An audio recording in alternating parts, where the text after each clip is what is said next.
तो बिला आखिर तकरीबन एक माह से ज़ायद की मुशक्क़त के बाद हुकूमत आइनी तरमीम करवाने में कामयाब हो गई। बड़ी क्लोज़ कॉल थी, बड़ा ही क्रूशल मैच दिखाई दिया और बकौल सेठी साहब के अक्टूबर में ये मामला तय हो जाएगा। तो ये मामला आखिरकार तय पा गया और वो आइनी तरमीम जो हुकूमत के गले की हड्डी थी, गले का तौक था, सर का दर्द था, हुकूमत बिलाखिर अपनी मर्ज़ी के मुताबिक वो अमेंडमेंट्स करवाने में कामयाब हो गई और सुप्रीम कोर्ट में भी पार्लिमानी कमेटी के तवस्सुत से एक तब्दीली आ ही जाएगी जब नए chief justice of Pakistan justice Yahya Afridi हल्फ उठाएंगे। बज़ाहिर तो लगता है कि हुकूमत अपने टारगेट से अचीव करने में कामयाब हुई है और डेडलाइन भी उसने मीट कर ली, लेकिन जो हैरत कदा है, सियासत का हैरत कदा, उसमें यह अजीब बात है कि पाकिस्तान तहरीक इंसाफ का इन चेंजेस के ऊपर रद्द अमल जो है वो मोहतात है और उस पर हम 9 माह के बाद एक बड़ी रिहाई देख रहे हैं। ये बड़ी रिहाई किस नतीजे में हुई, क्या इसके अकब में क्या इसके पुश्त पर कोई डील मौजूद है, इस पर तो सेठी साहब प्रेडिक्ट करेंगे। लेकिन ओवर टाइम जब से ये कशमकश चल रही है जुडिशल पैकेज की, जब से हमने गूंज सुनी, सेठी साहब की प्रेडिक्शंस ने हालात में कैसे नेविगेट किया, उसको पहले प्रोग्राम का हिस्सा बनाएंगे।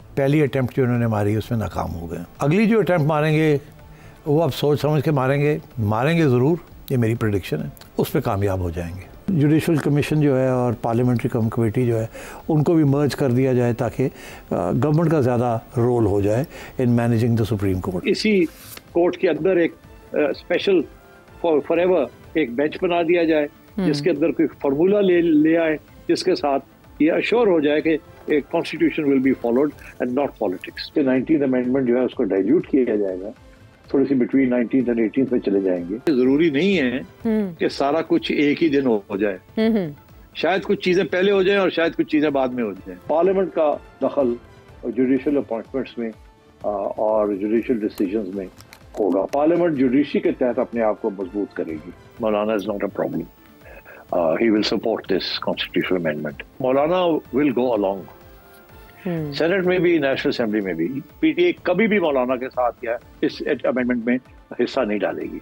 पीटीआई कभी भी एक्सेप्ट नहीं करेगी, जो अभी तय होता है पीटीआई कभी नहीं एक्सेप्ट करेगी। मेरा ख्याल है ये फ्लो क्रॉसिंग हो जाएगी। उन्होंने एक तैयारी की हुई है कुछ लोगों के साथ, कुछ पीटीआई के लोग या कुछ और लोग जिनको वो कहेंगे जी आप इधर आ जाएं, हमारे लिए वोट कर दें, तो 2/3 तो हो जाएगी। मुनीब अख्तर और मंसूर अली शाह को शिकस्त होगी, मेरी ये पेशन गोई है।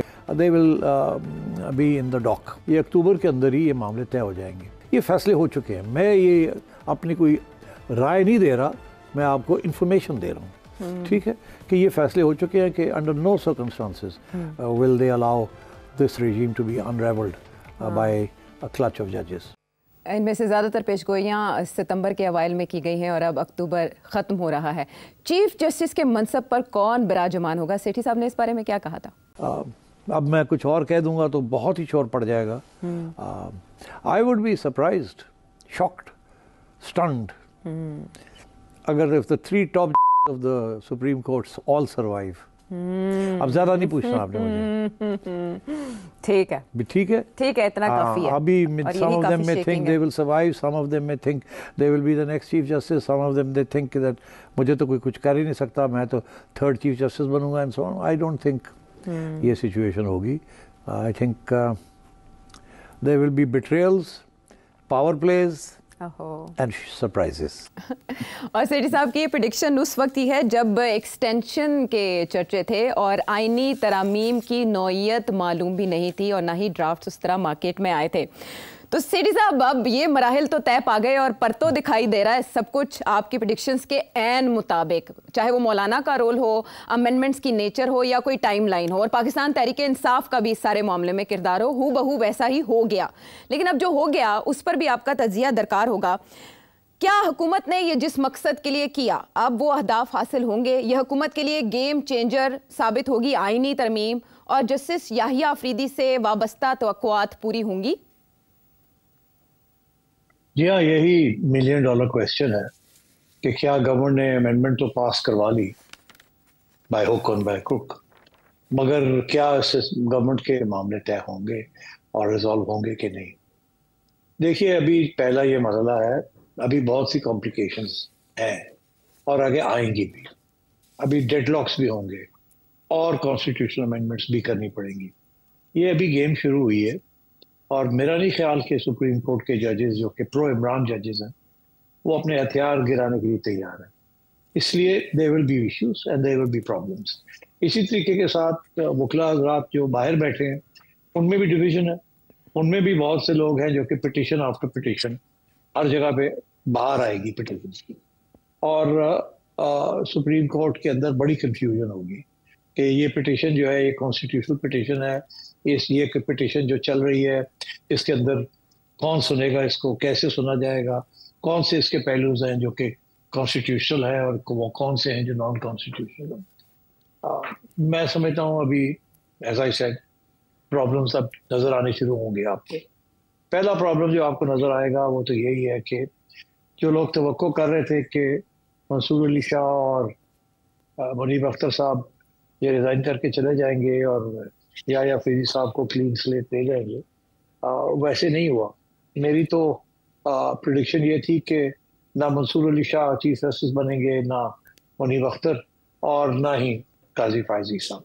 काजी फायजी साहब तो अब रिटायर होने जा रहे हैं, मगर ये दो साहब ने फैसला किया कि ये रिटायर नहीं होंगे, ना ही रिजाइन करेंगे, and they will stay on. और उसका इशारा उन्होंने दे दिया है that they mean to fight. और इनके साथ जो बाकी जजेस हैं उनमें से एक दो शायद इधर उधर हो जाए, फिसल जाए, मगर 5-6 तो तकड़े रहेंगे इनके साथ। तो इसका मतलब है कि this is a formidable group जो हर स्टेज पे क्रिएट करेंगे प्रॉब्लम्स। अच्छा सिट साहब, अब जो भी हो चुका, ये लग रहा था कि मामला संभल जाएंगे और क्लैरिटी आ जाएगी, कन्फ्यूजन दूर हो जाएगी, लेकिन कन्फ्यूजन्स की भरमार हो गई है।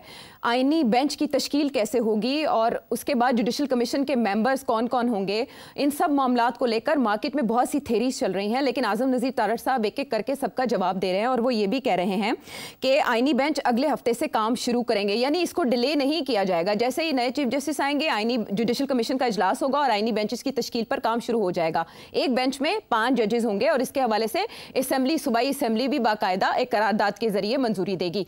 अब ये है कि जो सुप्रीम कोर्ट आईनी मुकदमात का तयन कैसे करेगी कि इस मुकदमे में आईनी नुक्ता मौजूद है या नहीं, वो आज जस्टिस याहिया अफरीदी के ज़ेर सदारत उनके एक मुकदमे की समाअत हो रही थी, वो हेड कर रहे थे उस बेंच को, तो उन्होंने ये कहा कि उन्होंने आईनी मुकदमात की निशानदही के लिए रजिस्ट्रार को पॉलिसी दे दी है। तो वो कुछ ऐसे निकात हैं जिनको लेकर मार्केट में बहुत ज़्यादा कन्फ्यूजन मौजूद है। तो मैं आपसे ये सवाल करना चाहूँगी कि बतौर नए chief justice, justice Yahya Afridi के चैलेंजेस क्या होंगे?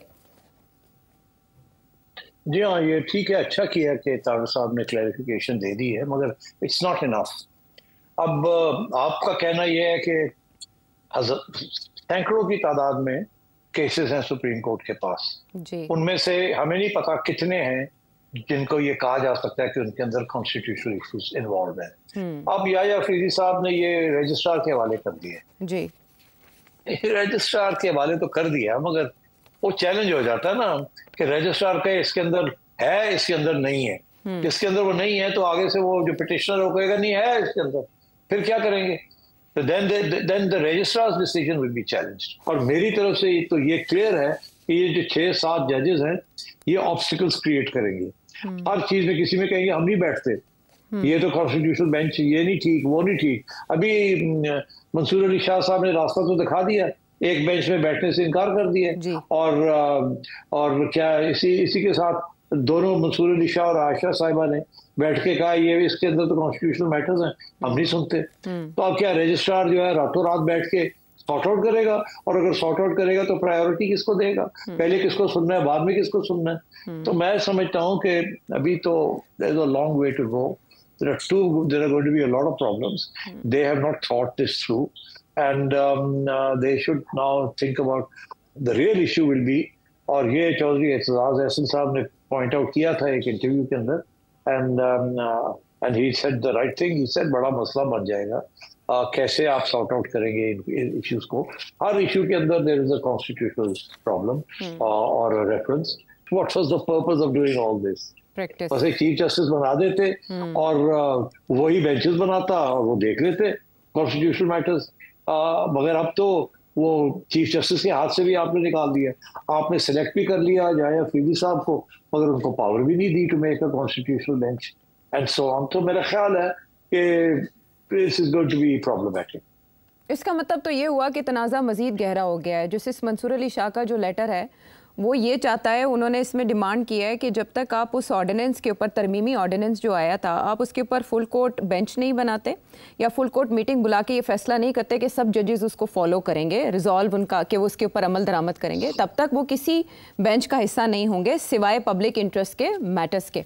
तो सिट साहब, सुप्रीम कोर्ट के अंदर से आपके ख्याल में इस मामले पर कोई और रद्द अमल आ सकता है? हुकूमत के लिए कोई और मुश्किलात हो सकती हैं, या जैसे ये आईनी तरमीम आई हैं और ऑलरेडी इनके लिए सुप्रीम कोर्ट में इनको चैलेंज कर दिया गया है, 3 दरखास्तें मुतफरिक सुप्रीम कोर्ट लाहौर रजिस्ट्री में भी एक आ चुकी है, तो क्या ये स्ट्राइक डाउन हो सकती हैं?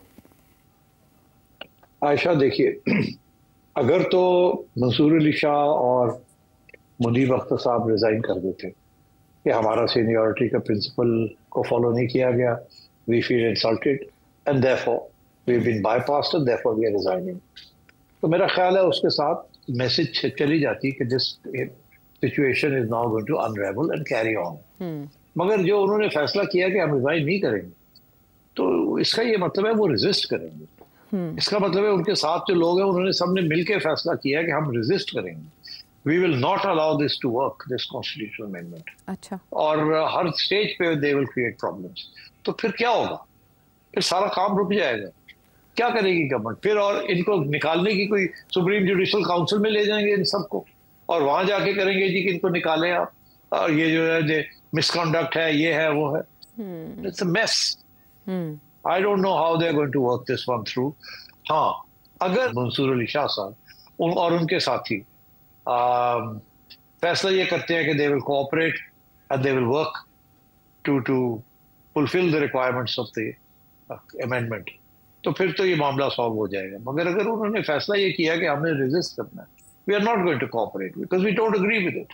एंड और बाहर पीटीआई बैठी है, हाँ, और लॉयर्स बैठे हैं जो कि पिटिशन पे पिटिशन ठोकेंगे, और मेरा ख्याल है बड़ा मुश्किल हो जाएगा या अफरीदी साहब के लिए और जुडिशल पार्लियामेंट्री कमेटी के लिए to move forward in any concrete sense.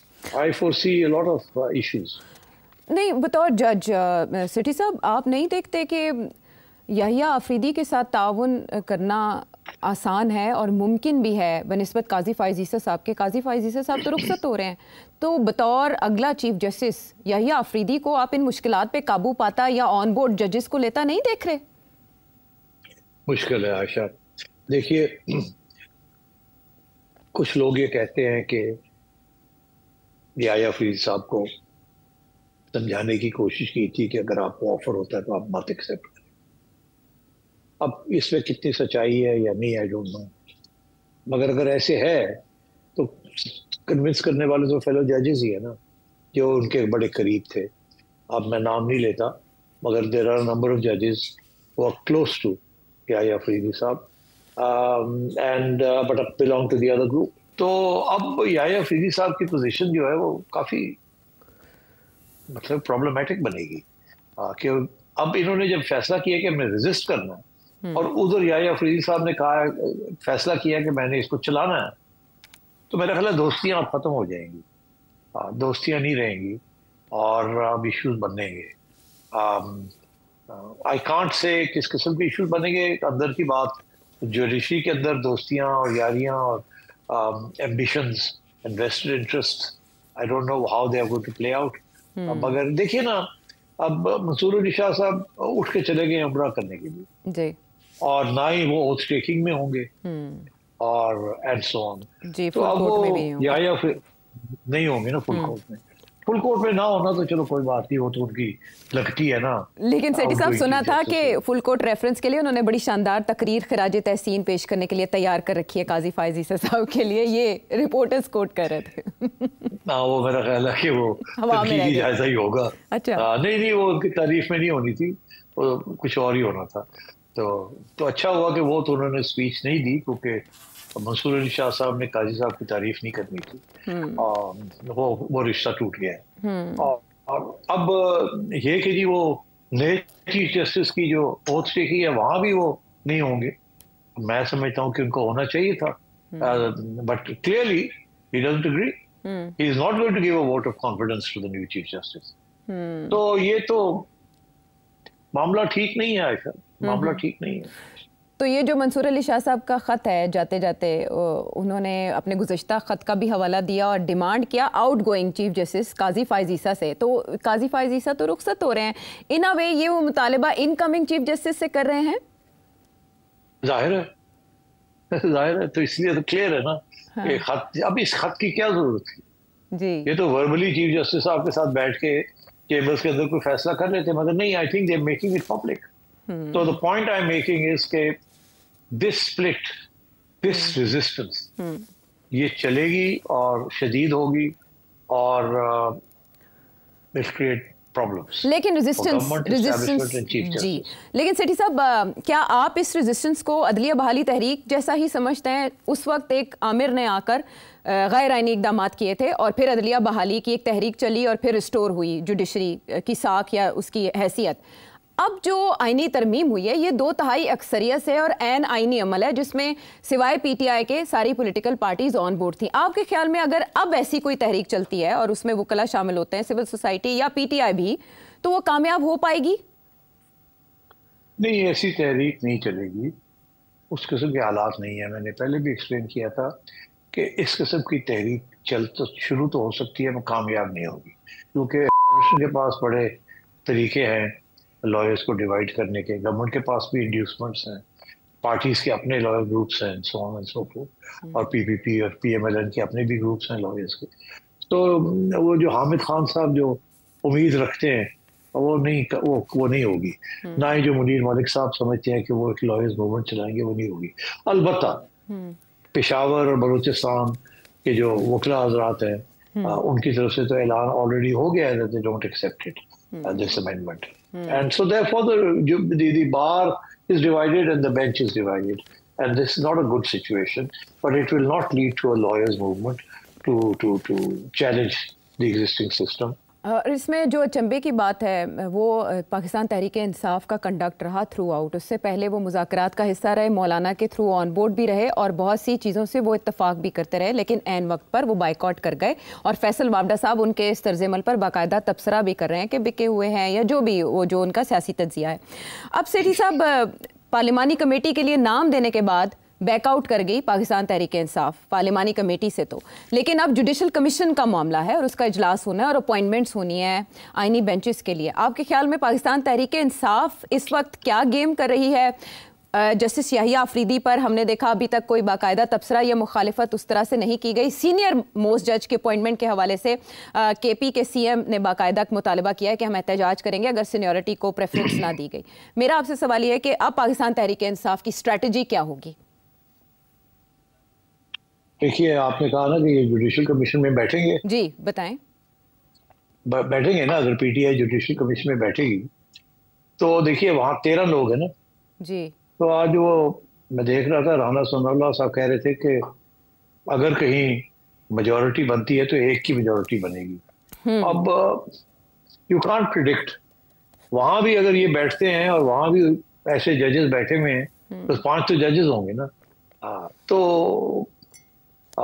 not going to be easy for a government to have a majority always. और अगर ये बैठे हुए 5 जजेस हैं, उनमें से 4 अगर इनके साथ हो जाते हैं, 2 ये हैं, 6 और एक बंदे की और जरूरत पड़ेगी ना। तो कोई ना कोई टूट सकता है, कोई ना कोई इधर उधर हो सकता है एंड सो ऑन। तो इसलिए it's going to be tough running this judicial commission. और इसीलिए ये बीच में बैठ के लड़ाई झगड़े करने के लिए ये बैठे हैं वहाँ, ताकि ये सोशल मीडिया को यूज करें और वहाँ की अंदर की जो डिस्कशंस हैं उनको बाहर लाएं एंड सो ऑन, और to keep the pressure on the जजेस। ठीक है, यानी जुडिशल कमीशन का हिस्सा पाकिस्तान तहरीक इंसाफ इसलिए बनेगी, वहाँ पर मुकाबला बहुत क्लोज है और 6-7 ये रेशो बन रही है जो अभी तक प्रिडिक्ट की जा रही है। पाकिस्तान तहरीक इंसाफ की स्ट्रेटजी क्या होगी? पाकिस्तान तहरीक इंसाफ के लिए एक बहुत ठंडी हवा का झोंका जो समझी जा रही है, लेकिन इसके पीछे क्या अवामिल हैं और इस आइनी तरमीम के फौरी बाद ही ये रिहाई क्यों अमल में आई? ब्रेक के बाद आके बात करेंगे। पाकिस्तान तहरीक इंसाफ के लिए ऐसा लग रहा है मुश्किल दिन जो हैं वो ख़त्म होने के करीब है और कुछ ऐसा ही फील किया जा रहा है बुशरा बीबी की रिहाई के बाद। और ये रिहाई 9 माह के बाद अमल में आई है। इससे पहले बहुत कोशिशें की गई और हुकूमत से बहुत से मुतालबात भी किए गए। बुशरा बीबी के हवाले से मुतज़ाद इतलात भी सामने आती रही और उनका रोल मुतवक्के तौर पर क्या हो सकता है, सेठी साहब इस बारे में हमें गाइड भी करते रहे। इमरान खान साहब की जो हमशीरा हैं वो भी हिरासत में हैं, लेकिन बुशरा बीबी की रिहाई तोशाखाना 2 में ज़मानत के नतीजे में अमल में आई है। और उसके बाद जब ये कहा जा रहा था कि वो बनी गाला से ज़मान पाक के लिए रवाना होने लगी, अचानक वो केपी पहुंच गई, सीएम हाउस, और आखिरी इतलात तक वो वहीं मौजूद हैं। लेकिन उनका रोल पॉलिटिकल सिस्टम में या पाकिस्तान तहरीक इंसाफ के लिए क्या हो सकता है, इस बारे में तो बात करेंगे। फैसल वावडा साहब क्या बता रहे हैं इस रिहाई की बाबत, और इस पर चेयरमैन पाकिस्तान तहरीक इंसाफ बैरिस्टर गौहर का क्या कहना था। बुशरा बीबी की 9 महीने जेल के बाद आज रिहाई मुमकिन हुई। हमें उम्मीद है इंशाअल्लाह ताला कि खान साहब भी बहुत जल्द रिहा होंगे। मैं एक बात की आपको तरदीद करूं, जो कहा जा रहा है कि कोई डील हुई है, अगर डील कोई किसी तरीके से करना होता कि डील के नतीजे में रिहाई मुमकिन होती तो वो 9 महीने जेल में न रहती। खान साहब ये 16 महीने से जेल में न होते। उन्होंने लास्ट टाइम भी हमें कहा था कि मुझे अगर 100 साल भी जेल में रहना पड़े मैं रहूंगा। उम्मीदों के चिराग सेठी साहब जल उठे हैं इस रिहाई के बाद। कोई कह रहा है शाह महमूद कुरैशी साहब रिहा हो जाएंगे, कोई कह रहा है इमरान खान साहब भी जल्द बाहर आ रहे हैं। आप हमें पहले तो ये बताएं कि आपके ख्याल में ठीक कौन कह रहा है, फैसल वावडा साहब के 100% डील के नतीजे में रिहा हुई हैं, या बैरिस्टर गौहर साहब के अगर डील होती तो 9 महीने क्यों जेल में गुजारती। फैसल वावडा साहब सही कह रहे हैं, बैरिस्टर गौहर साहब जो है वो नहीं सही कह रहे हैं। अब मसला ये है कि आपको याद होगा जब बुशरा बीबी को जेल से निकाल के बनी गाला रखा गया था, याद है आपको जी। मैंने कहा था कि ये इसलिए किया गया है ताकि के राब्ते उनसे रहें और जो मैसेजेस पैगाम देने हैं इमरान खान को या जो उनको समझाना है वो इनके जरिए समझाया जाए। एक तरफ मैंने आपको ये भी कहा था कि काम हो रहा है फराह गोगी के ऊपर, और हर जो इनसाइड इंफॉर्मेशन यही है कि फराह गोगी जो प्रेशर उसके ऊपर आया है, she can not resist it, और उन्होंने जो भी इंफॉर्मेशन चाहिए थी वो दे दिए और वो फुली कोऑपरेट करने के लिए तैयार है। तो सारी जिंदगी बाहर नहीं बैठ सकती, उनके ऊपर रेड वारंट्स हैं और वो कभी इधर जाती हैं कभी उधर जाती हैं। अब उनके लिए दुबई में भी रहना मुश्किल हो गया था, इसलिए she is under enormous pressure and therefore she has agreed to give evidence and to provide evidence. अब वो जब वो करती हैं तो उसके अंदर बुशरा बीबी और इमरान दोनों फंसते हैं और शायद बुज़दार साहब भी फंस जाए उसके अंदर, और भी बड़ी चीजें निकलनी शुरू हो जाएंगी। तो इसलिए मेरा ख्याल है कि दे आर नाउ डिसाइडेड कि बुशरा बीबी को कन्फ्रंट किया होगा with what evidence Farah Gogi ने दी है कि जी हमें ये भी पता चल गया, ये भी पता चल गया, ये भी पता चल गया, फराह ने ये भी बता दी, ये भी बता दी। अब आप समझिए कि अगर आपने बचना है तो खान को समझाना पड़ेगा, और आप ही है जो खान को समझा सकती है कि ये जो रास्ता उसने लिया हुआ है इसके साथ नुकसान ही नुकसान है। उसका तो होगा ही होगा, आपका भी होगा और आपके दोस्त यारों का भी और फैमिली वालों का भी होगा। तो बेहतर ये है कि आप भी हमारे साथ बैठ के कोई रास्ता निकालें और हमारा ये जो सिस्टम हमने बनाया इसको चलने दें। खान साहब की बारी आ जाएगी 4 साल के बाद या 5 साल के बाद, मगर अभी जिस किस्म का उन्होंने मौक़िफ़ इख्तियार किया है कि मैंने उतार के रहना है, मैंने अफरा तफरी क्रिएट करनी है, मैंने मुल्क को चलने नहीं देना, तो अब आपके लिए बहुत इंपॉर्टेंट रोल है। अपने आप को भी बचाएं, अपने दोस्त यारों को भी बचाएं और खान को भी बचाएं, नहीं तो सारे आप लोग लगे जाएंगे। अभी हमने मिलिट्री कोर्ट शुरू नहीं किए तो आप हमें क्यों पुश कर रहे हैं इनटू दैट एरिया। अब हमने अमेंडमेंट तो करवाई ली है, एक अमेंडमेंट और आ रही है जिसके अंदर ये जो मिलिट्री कोर्ट वाला इशू है ये भी हम रिजॉल्व कर लेंगे, फिर आप लोग कहाँ जाएंगे। इट्स बेस्ट कि आप ये छोड़ दें, ये जो पाथ ऑफ रेजिस्टेंस और हॉस्टिलिटी आपने किया हुआ है। हमारा कोई इरादा नहीं है कहीं जाने का, हम यहाँ बैठे हैं, ये सिलसिला चलेगा, कोई एक्सटेंशन मिलेगी, ये अगले 4 साल बिल्कुल ऐसे ही चलेगा, कोई इसमें आप इसको डिरेल करने की कोशिश ना करें। ये नेशनल सिक्योरिटी का मामला है, इकोनॉमी को हमने चलाना है, हमने बैंकरप्सी से बचाया है, डिफॉल्ट से बचाया है, और खान साहब जो है एवरी स्टेज उससे हमें डिरेल करने की कोशिश की है, whether it is SCO, whether it is IMF, whether it is American Congress, हर जगह पे खान जो है ना इज बीइंग डिस्ट्रक्टिव।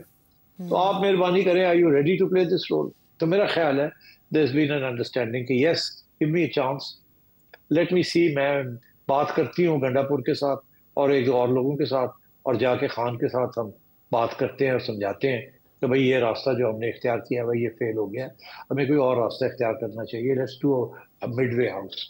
तो इसलिए फिर उनको अब बेल में छोड़ा गया है। और आपने देखा वो उठ के ना ही वो अपने घर जमान पार्क में गई हैं, उठ के मैंने सुना कि वो गंडापुर साहब के साथ जाके बैठ गई हैं जाके, और वहीं बैठी रहेंगी। और आपको पता है मैं पहले दिन से कह रहा हूँ कि गंडापुर साहब जो है he is the main source go between this oblique government and Imran Khan साहब। तो अब दो लोग हो गए खान साहब को समझाने के लिए, पहले एक था अब दो हो गए। आप समझिए कि बाकी जो सारे पीटीआई के लोग हैं they are of no consequence, उनको ना पता है कि क्या पॉलिसी है खान साहब की, ना क्या करना है, ना दिलेरी है उनके अंदर।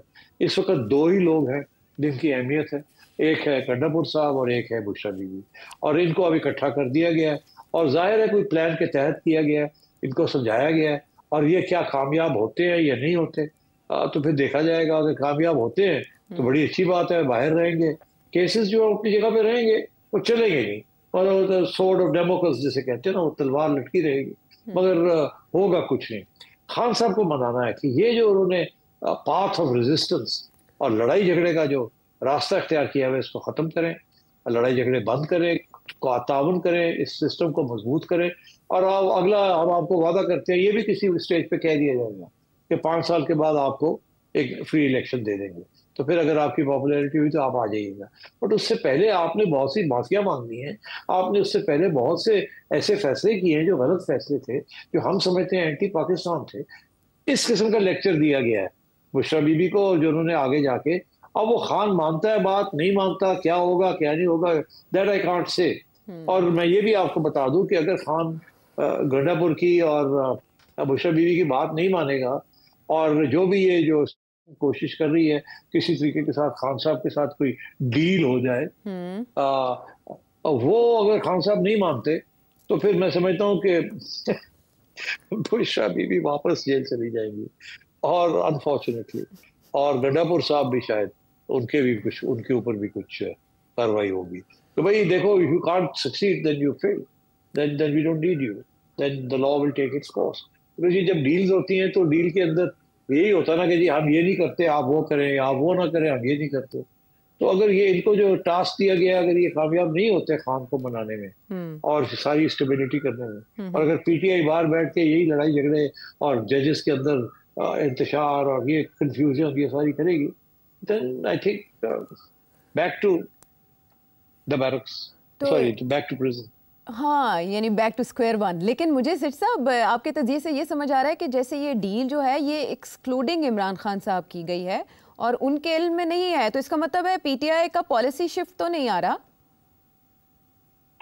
पीटीआई का अभी पॉलिसी शिफ्ट नहीं आ रहा, अभी इब्तदाई है, इनको समझा के इकट्ठा किया गया है। क्योंकि हो सकता है गंडापुर साहब ने कहा उनको कि यार मैं अकेला हूँ, मैं कैसे मनाऊंगा खान का, तो बुशरा बीबी का भी तो कोई लिहाज करें, उनको साथ ले लें, मेरा साथ दे, वो हम दोनों जाके समझाते हैं खान को। और तीसरा बंदा कोई नहीं है पीटीआई के अंदर जो खान को समझा सकता है। अगर किसी की बात वो सुनने के लिए तैयार होंगे तो वो बुशरा बीबी की बात होगी, और पीछे गंडापुर साहब। तो इसलिए मैं समझता हूँ दिस इज दी, ये कट जो किया गया है इसीलिए किया गया है। अब खान साहब का रवैया क्या होगा, जब वो अपने मौका देंगे भी ये नहीं देंगे, या कभी इधर की बात करेंगे उधर की बात करेंगे। In the mean while PTI जो बाहर बैठी हुई है वो बेचारी लगी रहेगी, कभी ये इस पर बॉयकॉट करेगी, कभी फिर डेमोन्स्ट्रेशन करेगी, फिर एक स्ट्राइक कॉल करेगी, ये वो अपने लगे रहेंगे अपने, but they will not amount to anything much. तो बुशरा बीबी के असाइनमेंट्स में एक तरफ बानी पीटीआई को कन्विंस करना, और क्या दूसरी तरफ पीटीआई को लीड करना भी होगा? लीड सिर्फ इमरान खान करेगा पीटीआई को, कोई और लीड नहीं करेगा, बुशरा बीबी भी लीड नहीं करेंगी। और एक फॉरवर्ड ब्लॉक की खबर जो फैसल वावडा दे रहे हैं कि उसको हेड करेगा कोई जीरक सियासतदान। सिट साहब ये क्या चल रहा है? अच्छा, अब ये है सही बात, तो इसमें वजन है। देखिए, ये जैन कुरैशी का गायब होना वो सिग्निफिकेंट है, उनकी एहलिया को 2 घंटे के लिए गायब होना वो सिग्निफिकेंट है। मेरा मौकफ पहले दिन से ये है कि ये समझी सोची बात थी,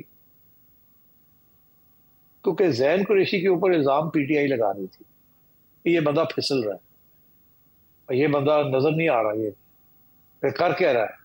और अभी आपने देखा नोटिस भी उसको दे दिए, और जैन ने लंबा चौड़े अपने एक्सप्लेनेशंस दिए हैं ट्विटर के ऊपर भी और इधर भी और उधर भी।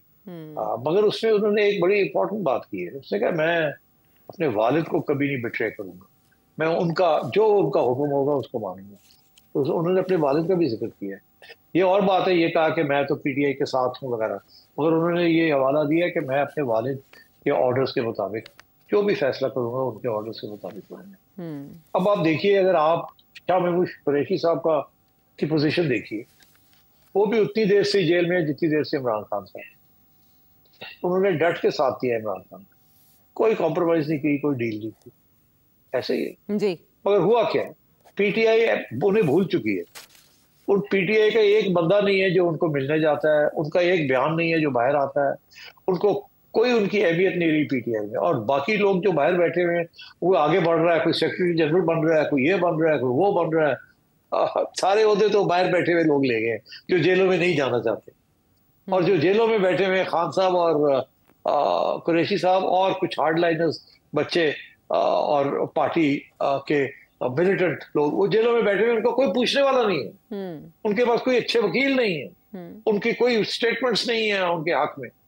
अब सारे खान साहब को रिलीज करो, खान साहब करो, वो बाकी भी तो हैं आपकी, ये पार्टी है, ये क्या है, ये अपने लोगों का ख्याल ही नहीं रखती। और मैं समझता हूँ कि शाह महमूद कुरैशी बड़े मायूस हैं जेल में।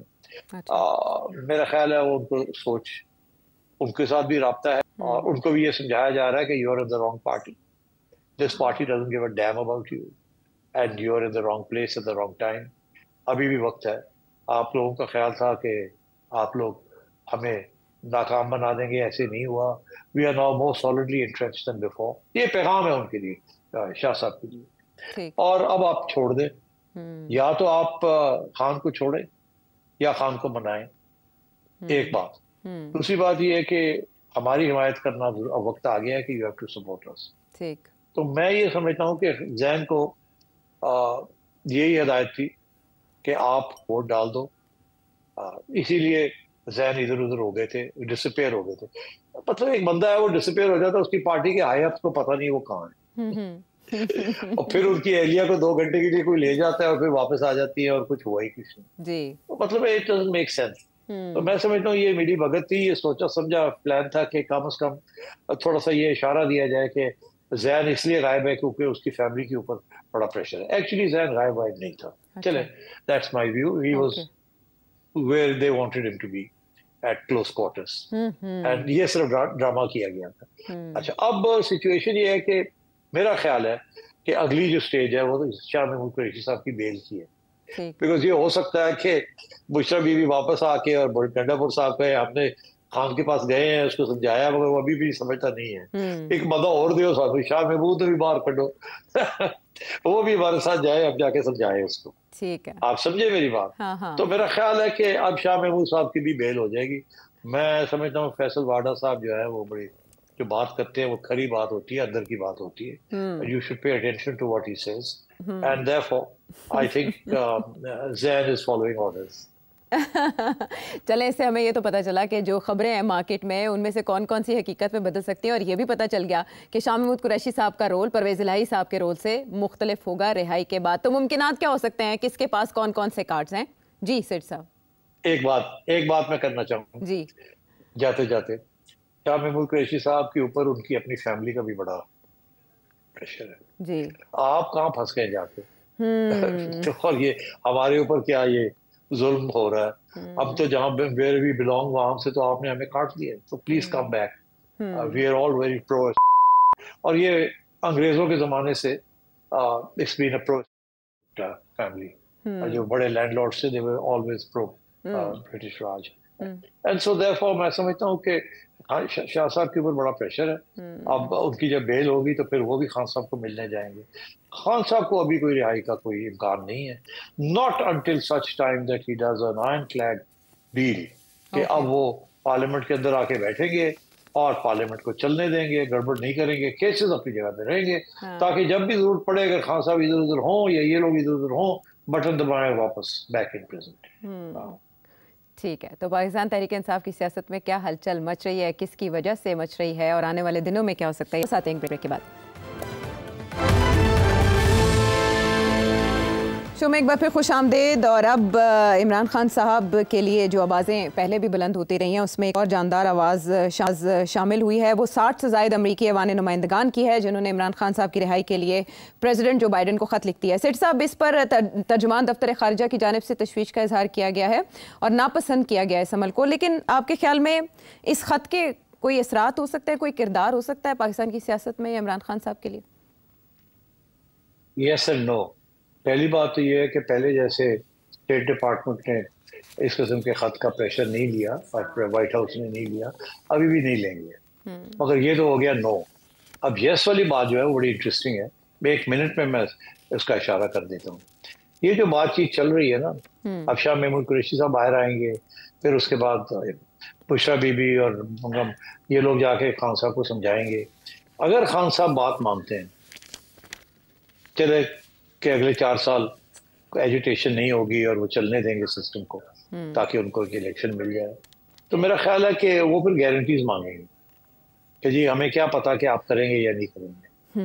तो ये जो कार्रवाई अमेरिका में हो रही है, this could be a prelude कि अगला प्रेसिडेंट जो आएगा वो फिर देखेगा इन चीज़ों को। और मैं समझता हूँ कि इस वक्त अमेरिकन जो एस्टेब्लिशमेंट है अमेरिका की, वो पाकिस्तान को बड़ा सॉलिडली सपोर्ट कर रही है और and they don't want any instability in Pakistan. तो अगर खान साहब रास्ते पे आ जाते हैं तो फिर मेरा ख्याल है द अमेरिकन, क्योंकि देखो ना अमेरिकनों का भी तो इश्यू था ना खान साहब के साथ, आर्मी चीफ का भी इश्यू है खान साहब के साथ IMF का भी इश्यू है खान साहब के साथ, तो खान साहब के साथ बड़े लोगों के इश्यूज हैं। तो कैसे ये रिजॉल्व होंगे, we have to wait and see. But I think the ball जो है वो खान साहब के कोर्ट में है। खान साहब अपनी जिद छोड़ के सियासत करना चाहते हैं, अगली इलेक्शन करवाना चाहते हैं, उसमें हिस्सा लेना चाहते हैं, वो इलेक्शन जीतना चाहते हैं और फिर सियासी जमातों के साथ मिलके एक पार्लियामेंट्री जमहूरियत के तहत अपनी गवर्नमेंट चलाएंगे कि नहीं चलाएंगे। ये सारी सवाल अगले 1-2 साल में इसके जवाब मिलेंगे आपको। और ऐसी बात बिलावल भुट्टो जरदारी साहब ने भी की कि सिलसिला जो चल रहा है पाकिस्तान में सियासी इंतकाम का, इसको तोड़ने के लिए पहला कदम उस आदमी को उठाना पड़ेगा जो जेल में बैठा है।